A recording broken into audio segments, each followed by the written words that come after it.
But I didn't go to Israel. You see, we are still here. This is my husband.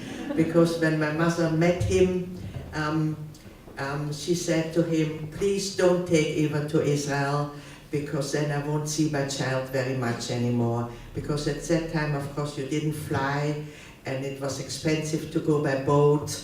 It would take a week, and we didn't have the money, so she thought she would hardly see me, which probably would have been the case for many, many years.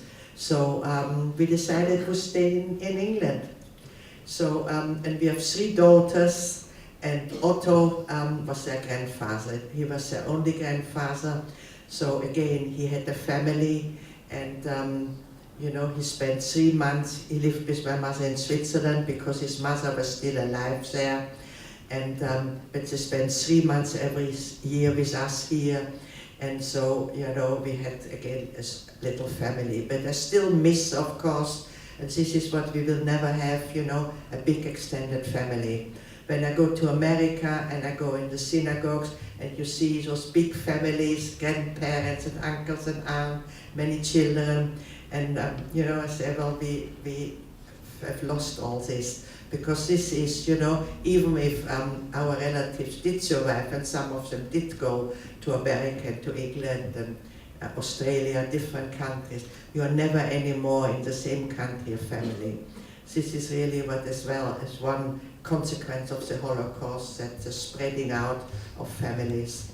So I was a photographer here for many years, and then I ran an antique shop, and I never ever spoke about my experience.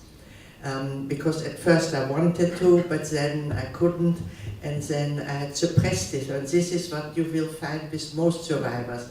They were not ready anymore in the 60s and 70s when people started to question them. So this is really now why, a lot of people have not been brought up with the story, and are interested to know. And then, of course, many, many books are written, and the Holocaust is still something so incomprehensible. Never in history is anything like that happened. And people try to, the books written by Germans as well, trying how these people could have done this, by church people, by religious people, by rabbis. Everybody tries to find an explanation or an understanding. And I don't think we'll ever find it, because it's just something we'll never be able to comprehend. In 1986, in Amsterdam, of course, the Anne Frank House became a museum. By the way, next, in a few weeks, we are going to Amsterdam. The house will be 50 years, a museum, and there will be a big service and a memorial and all kinds of things. And the Queen is going to come. And as well, a documentary film of Otto Frank is being made, which will be shown then, not yet in England, but I went to Holland for interviews for 3 days, interview about Otto. So there's all the time new things coming out, which is amazing after so many, many years. But in Holland, they had an exhibition to show about Anne Frank, but as well the rise of Nazism. And they realized that not everybody can come to Holland to see this, and so they organized a traveling exhibition, which came in 1986 to London for the very first time. And Otto had died. He was 17 years older than my mother. He died in 1980, but he was 91 years old. And so in 1986, my mother came over for this event, and Ken Livingstone, he organized his first Anne Frank exhibition. He hosted the Anne Frank exhibition later in the City Hall. He hosted our Jewish Holocaust play. He has always been very helpful if anybody asked him for anything Jewish. Of course, there are many, many Muslims in London, and he's the mayor of everybody, and so sometimes he does something for the Muslims, and he does sometimes things which are not quite right, but I don't think he's an anti-Semite. So anyway, he hosted this, and there were many, many important people sitting on a head table and all speak. It was an audience about like this. Everybody spoke very movingly, and he said to me, Eva, come and sit with us at the head table. which I did. And at the end he said, and now Eva will want to say to you a few words. Well, I can assure you I didn't. I wanted to crawl under the table. But, you know, I stood up and everybody looked at me expectantly, and eventually everything what I had suppressed for so many years came flooding out, and they had difficulty stopping me. And this was for me really a watershed, because then the exhibition went round to different parts, and they always asked me to say a few words and open it. I couldn't speak freely. I was very nervous. I always had to take a Valium, a calming down pill, and so, you know, but I realized that people are really interested and want to know. And then people said to me, you know, you have such an interesting story, you should write it down. So I started in '86, and it took me 2 years, and it was published, and that is Eva's story.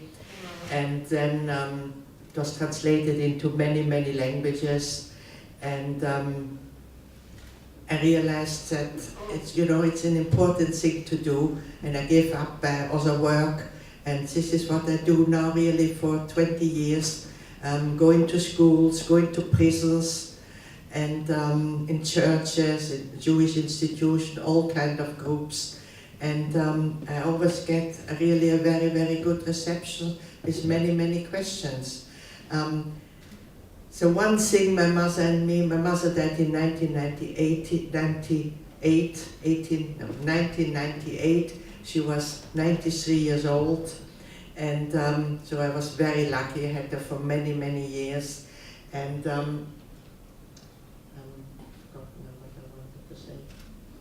yeah, and we very often talked about Heinz. You know, he was such a wonderful young man, and nobody knows about him, of course, just my mother and me. And he, as I said, he was an artist. While he was in hiding, he couldn't do his music, of course.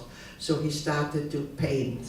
And he created the most beautiful paintings, all oil. I've got examples here from them. A few years ago, I donated them to the Resistance Museum in Amsterdam, which is a wonderful museum. If you go there, don't just go to the Anne Frank house, but look at the Resistance Museum. It is opposite the zoo, which is nice to visit. And I donated there because now many, many people can see it. But why and then I wrote the other book, The Promise, because when he was 12 years old, he was, as I say, he was artistic, he was very sensitive, and he was very much afraid of dying, because, you know, around him he saw people were deported, and he heard about people being killed.